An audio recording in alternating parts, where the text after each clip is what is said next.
99 over और 3 बॉलें। जी हाँ, इस इतने ओवर निकल जाने के बाद भी अगर आपको विनर नहीं मिलता है एक ओडीआई मैच में, तो फिर आप क्लियरली कह सकते हैं कि one of the best match, काफी इंटरेस्टिंग और एक जबरदस्त मैच आप देखकर उठे होंगे। और कुछ ऐसी ही फीलिंग हमारी भी है। जी हाँ, जिस तरह का हाइप था इस मैच को लेकर ओमान वर्सेस स्कॉटलैंड, इस तरह का हमने भी कहा था कि एक जबरदस्त मैच देखने को आपको मिल सकता है, और बिल्कुल यही हुआ।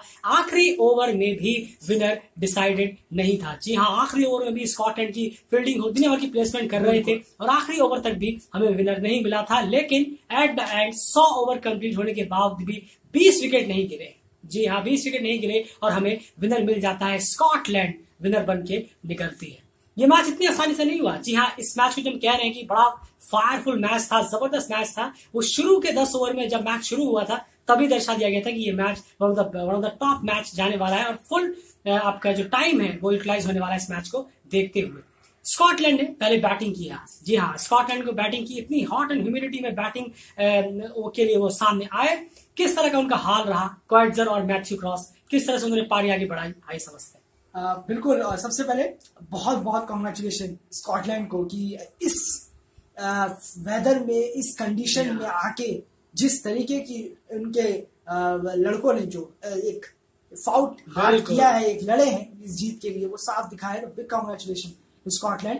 अब आ जाते हैं फर्स्ट इनिंग की बैटिंग में, यानी कि स्कॉटलैंड की बैटिंग की अगर बात करें तो सबसे पहले पावर प्ले रहा है स्कॉटलैंड का, यानी कि पावर प्ले 1 जो रहा, बैटिंग पावर प्ले, वो पूरा स्कॉटलैंड के नाम गया है। शुरू के 5 ओवर में अगर कहें कि शुरू के 5 ओवर में 29 रन थे स्कॉटलैंड के, तो उसके बाद भी 5 ओवर में, जी हाँ बिल्कुल, और 50 जो उनकी हो गई वो 9 ओवर के अंदर उनके 50 रन हो गए, यानी कि पावर प्ले के अंदर हो गए। तो कहीं ना कहीं बहुत जबरदस्त स्कॉटलैंड ने शुरुआत करी। पहले विकेट के लिए 50 अप की पार्टनरशिप हुई, जो कि जो बाद में जो इतना बड़ा बिग स्कोर बना है, वो कहीं ना कहीं इसकी शुरुआत थी कि पार्टनरशिप जम। पावर प्ले में 50 रन लगा दिए, 58 रन करीब करीब हमारे। लेकिन जी हाँ, पावर प्ले खत्म होने की लास्ट बॉल पे ही आखिरकार एक विकेट गिरा और मैथ्यू क्रॉस वहां पर आउट होते हुए नजर आए। लेकिन काइल कॉट्जर, जी हाँ, काइल कॉट्जर जो कि कैप्टन है, वो लगातार अपनी इनिंग को आगे बढ़ाते गए। अब वो फेस आने वाला था जब 11 ओवर से 40 ओवर के बीच में, जो ओडीआई में सबसे इंपॉर्टेंट फेस आप कह सकते हैं, इसमें ही मैच या तो इस तरफ जाता है फिर उस तरफ मोमेंटम शिफ्ट होता है इसी 11 से 40 ओवर के बीच में। लेकिन क्या मोमेंटम स्कॉटलैंड का शिफ्ट यहां पर हुआ, आइए समझते हैं। बिल्कुल, और कहीं ना कहीं ये कहना होगा कि एक बॉलर ने बहुत तंग किया है, अब वो है इस शुरू के 10 ओवर में किया था स्कॉटलैंड को, वो है कलीमुल्ला।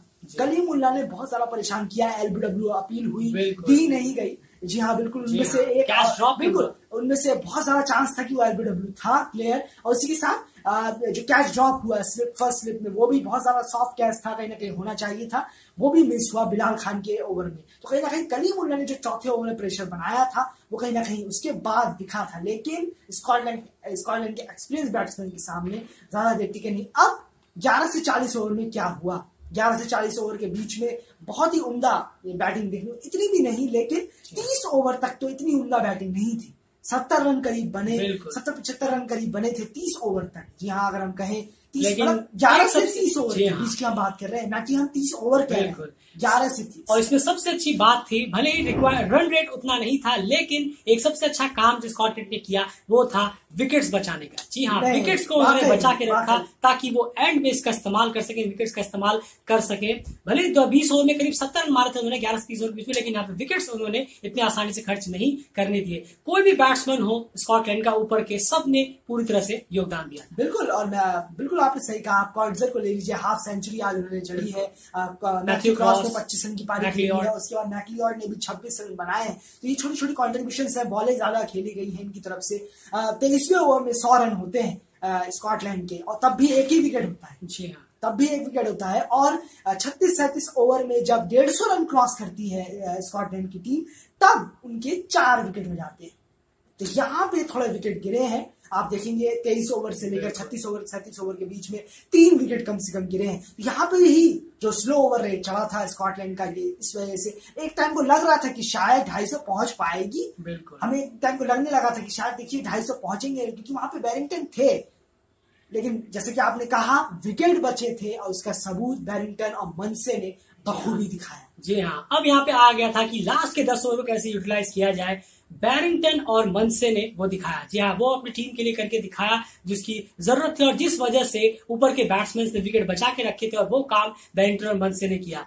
इतनी हॉट और ह्यूमिडिटी में इतनी, वो जब भी शॉट ले रहे थे, एक बाउंड्री मार रहे थे, उसके बाद वो हाफ रहे थे, वो हर एक 2-2 ओवर बाद वो ड्रिंक्स मंगा रहे थे बाहर से, और इतनी ज्यादा जबरदस्त इनिंग उनकी आज रही है, काबिले तारीफ है। आउटस्टैंडिंग इनिंग उनकी तरफ से आज देखने को मिली है इस मैच में। 97 रन उन्होंने अपने बल्ले से मारे हैं, और क्या शानदार वो इनिंग थी, और हमने वो इनिंग खुद अपनी आंखों से देखी, इसलिए हम कह पा रहे हैं कि जबरदस्त इनिंग्स में से एक है। 97 रन के बहुत ही क्रूशियल मोमेंट उन्होंने मारे, और उसके अलावा वो स्ट्राइक रेट भी उनका शानदार रहा इसी में, और उसी में मनसे ने भी बखूबी साथ दिया, और इस वजह से स्कॉटलैंड का जो स्कोर है वो 273 पहुंचा। लेकिन इन दो इनिंग्स में हमें मनसे की इनिंग भी नहीं भूलनी चाहिए। क्या कहेंगे आप? बिल्कुल, मनसे ने 25 मारे हैं, उसके साथ साथ डायलन बज जी हाँ 32 रन मारे हैं उन्होंने लास्ट 6-7 डाउन आके 25 बॉलों में। डबल्स भागे, सिंगल्स भागे, ट्रिपल लिए, 2 ही चौके हैं। आप सोचेंगे 2 ही चौके हैं, लेकिन यही तो इस ह्यूमिडिटी में, इस इतनी गर्मी में, जिनको वहां पे स्कॉटलैंड को इतनी आदत नहीं है, वहां पे बैरिंगटन ने 111 की स्ट्राइक रेट से रन मारे हैं। अनबिलीवेबल, जो एसोसिएट की टीमों में नहीं देखा जाता आमतौर पर कि कोई 100 की स्ट्राइक रेट से रन मारे, वो भी स्कॉटलैंड के बैट्समैन इतनी ह्यूमिडिटी में। आउटस्टैंडिंग इनिंग बैरिंगटन की तरफ से, पूरी तरह से बैरिंगटन को स्टैंडिंग ओवेशन दिया जाए वो भी कम होगा। बेहतरीन इनिंग उनकी रही है, टॉप क्लास इनिंग है ये। अगर कोई इसके सामने सेंचुरी भी मारा होता दूसरी टीम से, तो फिर उस इनिंग में वो उस इनिंग की ज्यादा तारीफ हम फिर भी 97 बैरिंगटन की कर रहे होते हैं। अगर आपने वो मैच देखा है और आपने देखा हुआ है, तो फिर आप समझ जाएंगे कि वो इनिंग किस तरह की थी, किस कंडीशन में बैरिंगटन ने वो रन निकाले थे। ओमान की अगर बॉलिंग की बात करें, कुछ भी बॉलिंग में खास नहीं था। खलीमुल्लाह के पहले स्पेल के बाद उसके बाद बॉलिंग में ऐसा कुछ भी नजर नहीं आया। आप बिल्कुल एवरेज बॉलिंग कह सकते हैं। कोई भी खास किसी को विकेट्स मिले नहीं, और स्कॉटलैंड ने विकेट खर्च भी इतनी आसानी से नहीं किए। तो बॉलिंग डिपार्टमेंट की जहां तक बात है, वो बिल्कुल एवरेज या फिर बिलो एवरेज आप कह सकते हैं। बिल्कुल, मुझे बहुत निराशा, मैं बहुत अपसेट हूँ एक्चुअली। मैं बहुत ज्यादा अपसेट हूँ कि जिशान मकसूद ने कलीमुल्लाह को इस्तेमाल भी नहीं किया। आपने सिर्फ 2 ओवर कलीमुल्लाह के बचे थे और आप पूरे 50 ओवर हो जाते हैं। बहुत ही खराब कप्तानी यहाँ हुई है। बिलाल खान का भी 1 ओवर बचा था, पिट गए हैं, तो इसका मतलब ये नहीं कि आप अपने स्ट्राइक बॉलर से ओवर नहीं कराएंगे। साफियान शरीफ 70+ रन कराए हैं, उनसे भी ओवर कराएंगे। तो ये कप्तानी, ये बहुत ही बेवकूफ मुझे लगे जिशान मकसूद एक टाइम पे। बहुत ही बैड कैप्टनसी हुई है, बहुत ही ज्यादा। 274 रन का टारगेट चेस करने के लिए ओमान की टीम आई होम ग्राउंड। जी हाँ, इतना आसान नहीं टारगेट नहीं था, क्योंकि ये पार स्कोर ऑलरेडी हो चुका था। इसलिए हम आपसे लगातार कहते आ रहे हैं 225 से 240 एक बेटर स्कोर यहाँ पे हो सकता है, एवरेज स्कोर हो सकता है। लेकिन जैसे कि टीमों का स्टैंडर्ड जो है, ओमान और स्कॉटलैंड काफी हाई स्टैंडर्ड सेट करते हैं ओडीआई में, तो 250-255 करीब एक अच्छा टारगेट हो सकता है। लेकिन उसके भी पार स्कोर, बिल्कुल सही स्कोर स्कॉटलैंड ने यहाँ पर खड़ा किया था। 274 का टारगेट उतरने आए। प्रजापति और जतिंदर सिंह ओपनिंग करने के लिए आए। जी हाँ, और प्रजापति को 0 पे ढेर किया यहाँ पर मार्क वॉट ने, और वही फिर जाहिर कर दिया कि स्कॉटलैंड ने इतनी आसानी से, भले आपका घर क्यों ना हो, हम ये मैच जाने देंगे नहीं। उसके बाद आते हैं आकिब इलियास। जी हाँ, ओमान के वर्ल्ड क्रिकेट लीग 2 के टॉप स्कोरर अब तक के आकिब इलियास ज्वाइन करते हैं जतिंदर सिंह को। उसके बाद अगले 15 ओवर में जो कुछ होता है, वो पूरी तरह से ये दिखाता है कि क्यों ओमान भी एक बेहतरीन ओडीआई टीम है। वाकई में कहना होगा, आपने बिल्कुल सही कहा। 21 ओवर तक कोई विकेट नहीं गिरने दिया जाता। 100 रन की पार्टनरशिप इन दोनों में होती है। ये टॉप क्लास टीम का एक बहुत ही अच्छा नजारा जो देखा गया है ओमान की तरफ से। जतिंदर और आकिब ने इस तरीके से घुटने नहीं टेकने दिए, वरना आराम से वहां पे विकेट अगर गिर जाते, फालतू शॉट खेलते, रैश शॉट्स खेलते, वो चले जा सकते थे। रन रेट का भी ध्यान रखा। बिल्कुल सही, उन्होंने अपनी जिम्मेदारी समझी। सीनियर प्लेयर है, बहुत ही अच्छा दोनों ने बखूबी निकाला। 21 ओवर तक मैच एकदम पकड़ में था। लग रहा था कि ओमान बहुत ही कब्जे में ले रहा है मैच, बहुत ही जल्दी मैच खत्म करेगा। 46-47 ओवर तक ही मैच खत्म कर देगा। 102 रन पे 1 विकेट। जी हाँ, बिल्कुल 102 रन पे 1 विकेट थे इस टीम के। और अगर आप पावर प्ले की बात करें, तो पावर प्ले लग में 5 रन से आगे थे। जी हाँ, ओमान की टीम 63 रन करीब शायद उन्होंने मार निकाले थे, और स्कॉटलैंड 58 रन पे 1 विकेट था। विकेट भी सेम, रन में 5 रन से आगे। तो आप देख सकते हैं ओमान ने जबरदस्त दिया था और लीड के साथ गए थे। अब आप सोचेंगे मैच कहाँ टर्न हुआ है, मतलब मेन मैच। आप क्या सोच रहे होंगे, अरे जतिंदर आकिब इलियास आउट हो गए तो मैच चेंज हो गया, जतिंदर सिंह आउट हो गए मैच चेंज हो गया। बिल्कुल नहीं, विकेट गिरने पे ये मैच चेंज नहीं हुआ है। अगर आप लगातार क्रिकेट देख रहे थे या फिर आप क्रिकेट के अच्छे जानकार हैं, तो आप समझ जाएंगे कि जब प्रेशर बिल्डअप होता है तब अमूमन विकेट गिरते हैं इस सिचुएशन में। बिल्कुल 102 रन पे अगर एक विकेट है टीम, तो बैटिंग टीम तो उसमें प्रेशर तो हो ही नहीं सकती, कैसे प्रेशर हो जाएगी। वहां पर वो प्रेशर के लाने का नाम एक प्लेयर ने किया, और उसके बाद जो कुछ हुआ वो बिल्कुल ओमान के लिए काफी ज्यादा निराशाजनक था। बिल्कुल, और कहना होगा कि आज कहीं ना कहीं जो 3 स्पिनर खिलाने का प्लान था वो कहीं ना कहीं काम कर गया। बिल्कुल स्पॉट ऑन लगा है, बुलसाय लगा है आज, बुलसाय कहना होगा काइल क्वाइटजर का, माफ कीजिएगा, कि मार्क वाट ने 21वें ओवर में आके जो आकिब इलियास का विकेट निकाला, फिर तुरंत वहां पे गिरता है विकेट। उन्होंने इतना प्रेशर बना दिया मैडिन ओवर डाल के कि मिडिल ऑर्डर के पास कोई जवाब नहीं था। उनका बखूबी साथ निभाया स्पिनर्स ने, माइकल लीस और हमजा ताहिर ने। मिडिल ओवर्स की मैं बात कर रहा हूँ, 11 से 40 ओवर के बीच में। तो कहीं ना कहीं जबरदस्त वहां इतना प्रेशर बनता है कि पूरी मिडिल ऑर्डर, जी हाँ, 155 पे देखते देखते जहां 102 पे 1 था, वहां 155 पे 7 विकेट हो गया। जी हाँ, और आकिब इलियास का विकेट गिरने से पहले मैं आपसे कहूं, 18 ओवर से लेकर 21 ओवर के बीच में 4 ओवर में सिर्फ 2 रन आए, बताइए। और यहाँ पर जो काम किया है वो मार्क वॉट ने किया। यहीं पे प्रेशर बिल्डअप हुआ था, जबरदस्त बॉलिंग यहाँ पे मार्क वॉट की रही 10 ओवर बताना चाहूंगा, 10 ओवर 5 मैडिन 22 रन दिए हैं और 1 विकेट निकाला है। 5 ओवर मैडिन हम यहाँ वाइड बॉल खेलने उतरे हैं। जी हाँ, और इसमें से भी 9.5 ओवर अगर आप कहेंगे, एक बॉल छोड़ देंगे, 9.5 ओवर में ये रन 16 थे। उन्हें अपने स्पेल की लास्ट डिलीवरी पे उनके एक 6 लगा, इस वजह से 22 रन हुए हैं, 5 मैडे निकाले हैं उन्होंने। जी हाँ, और आप कह सकते हैं मार्क वॉट के टैली में भले विकेट ना जुड़े हो, वो जुड़े हैं सोल की टैली में, लेकिन इस मैच को जीतने में सबसे बड़ा योगदान अगर किसी का रहा है बॉलिंग डिपार्टमेंट से, तो वो ये रहेंगे। लेकिन इतनी आसानी से मैच नहीं जीतने वाली थी। जैसे कि हमने पहले भी कहा, ओमान कोई कमजोर टीम नहीं है कि दूसरी टीमों की तरह यहाँ पर हथियार डाल दे और पूरी की पूरी टीम ढेर हो जाए, 150 या 200 भी ना पहुंच पाए। ये वो टीम है जिन्होंने वो राउंड 6 में, इकलौती ऐसी टीम जिन्होंने राउंड 6 में 250 का स्कोर पार किया था, और आज भी वो ऑल आउट नहीं हुए, और 150 पे 7 विकेट से वो ऑल आउट नहीं होते हैं और 100 रन और ऐड कर लेते हैं सिर्फ और सिर्फ 10 ओवर के बीच में। ये कैसे हो गया? लोअर ऑर्डर, ये एक आउट ऑफ द बॉक्स निकल के आया हमारे लिए भी। हमें भी नहीं मालूम था कि लोअर ऑर्डर इतना स्ट्रांग होगा ओमान की टीम का। 9 छक्के मारे गए जरूरत पड़ने लोअर ऑर्डर पे। कलीमुल्ला, संदीप गौड़ और नसीम खुशी ने 9 छक्के मारे हैं इस दौरान। जी हाँ, और आखिरी के 10 ओवरों में 40 ओवर में स्कोर, टीम का स्कोर था 165,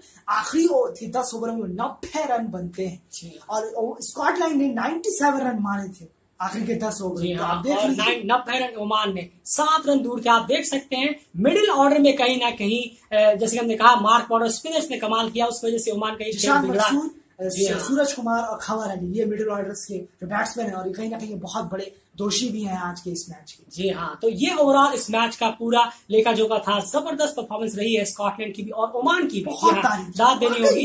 जैसे कि हमने आपसे कहा, 99.3 ओवर तक भी इस मैच का विनर नहीं पता था। इतना काफी है बताने के लिए, जो अभी तक तो देखने को नहीं मिला था। इतने मैचेस जो हम लगातार देख रहे हैं, कम से कम वर्ल्ड क्रिकेट लीग 2 में राउंड 6 से लेकर 7 तक की अगर हम बात करें, बॉलिंग डिपार्टमेंट में बात करें, सीधे मैं पूछना चाहूंगा स्कॉटलैंड की तरफ से एक प्लेयर जिन्होंने आपको सबसे ज्यादा निराश किया है बॉलिंग डिपार्टमेंट।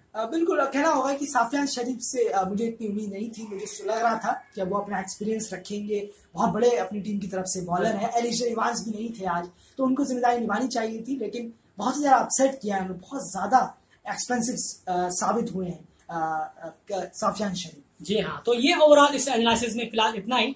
बेहतरीन मैच देखने को मिला, जिस तरह का हाइप था, जिस तरह का मैच हम उम्मीद कर रहे थे, बिल्कुल वैसा ही मैच देखने को मिला है। दोनों ही टीमों ने 250 पार किए हैं, 500+ रन्स बने हैं इस मैच में, काबिल तारीफ है। 100 ओवर की पूरी बैटिंग हुई है, 19 विकेट गिरे हैं, क्या शानदार हुई है। और ये आप कुछ कह सकते हैं, बैटिंग भी, रन्स भी आ रहे हैं, विकेट्स भी आ रहे हैं, फास्टर्स को विकेट मिल रहे हैं। जी हाँ, बिल्कुल, स्पिनर्स को विकेट मिल रहे हैं। कमाल तारीफ, जबरदस्त match. Thank you so much Oman और स्कॉटलैंड, इतना बेहतरीन मैच दिखाने के लिए। फाइनली इतने सारे मैचेस के बाद एक ये पहला मैच ऐसा देखने को मिला जो कि जबरदस्त मैच था। इसे हम कह सकते हैं one of the best ODI matches. शानदार मैच था। जी हाँ, लास्ट तक हार ना मानना, यही होता है कि आप किस तरह की टीम है। जी हाँ, ओमान ने यह दिखाया कि हम हार तो नहीं मानने वाले, भले हम 150 के साथ हो, फिर भी हम आपका टेस्ट लेते रहेंगे। वहां पर अगर 1-2 6 इधर उधर होता, मैच का रिजल्ट जो है वो आपको कुछ और ही देखने को मिलता। फिलहाल स्कॉटलैंड को कांग्रेचुलेशंस, उनको 2 पॉइंट्स भी मिलते हैं, वो बहुत इंपॉर्टेंट पॉइंट्स है और इस तरह से वो बहुत ही करीब पहुंच रहे हैं यूएसए को नीचे गिराकर सेकंड नंबर पे कब्जाने के लिए। लेकिन ओमान की अगर बात करें पॉइंट टेबल पे अभी भी स्ट्रांगली नंबर में बने हुए, देखना होगा आगे वाले। अब तो जबरदस्त इंतजार रहेगा भाई ओमान से स्कॉटलैंड का, क्या कहेंगे? बिल्कुल बिल्कुल, और कहना होगा कि दोनों टीमों की एक्सपीरियंस बैटिंग बॉलिंग कहीं ना कहीं शानदार रही है। प्लेयर्स जब आपके वो प्लेयर अच्छे हैं, क्वालिटी प्लेयर्स हो तो देखने में मजा आता है। शॉट सिलेक्शन दोनों टीमों का अच्छा था, बॉलिंग बहुत अच्छी हुई। कैप्टनसी में आज क्वाइटजल उभर के आए हैं, जबरदस्त। उन्होंने टॉस से पहले ही टीम भाप ली और टॉस से पहले उन्होंने स्पिनर को खिलाया, कंडीशन देखा। और सबसे बड़ी मैं तारीफ करना चाहूंगा स्कॉटलैंड के बैट्समैन की, जो इस कंडीशन में आके उन्होंने इतनी ह्यूमिडिटी, इतनी गर्मी में जो पारियां खेली। डायलन बर्च, काइल क्वाइटजर, बैरिंगटन, मनसे, मैथ्यू क्रॉस, हैट्स ऑफ, जबरदस्त, बहुत अच्छे। फिलहाल एनालिसिस में एनालिसिस पसंद आया तो जाते थे वीडियो को लाइक जरूर करिए, चैनल को सब्सक्राइब कर लीजिए। लगातार यहाँ पे क्रिकेट अपडेट्स आपके लिए लाते रहते हैं, लगातार एनालिसिस आप तक पहुंचाने की पूरी कोशिश करते हैं। इस इंटरेस्टिंग सीरीज को राउंड 7 को लगातार हम कवर कर रहे हैं, कम्युनिटी टैब चेक करना मत भूलिए। फिलहाल इस एनालिसिस में इतना ही। जाते जाते ओमान के लिए एक टिप जरूर देना चाहूंगा, अगर आज मोहम्मद नदीम होते शायद आप मैच जीत सकते थे। फिलहाल इस वीडियो में इतना ही, गौर करिए बहुत इंपॉर्टेंट प्लेयर है, मिस आउट नहीं होना चाहिए था उन्हें। फिलहाल इस वीडियो में इतना ही, बाय।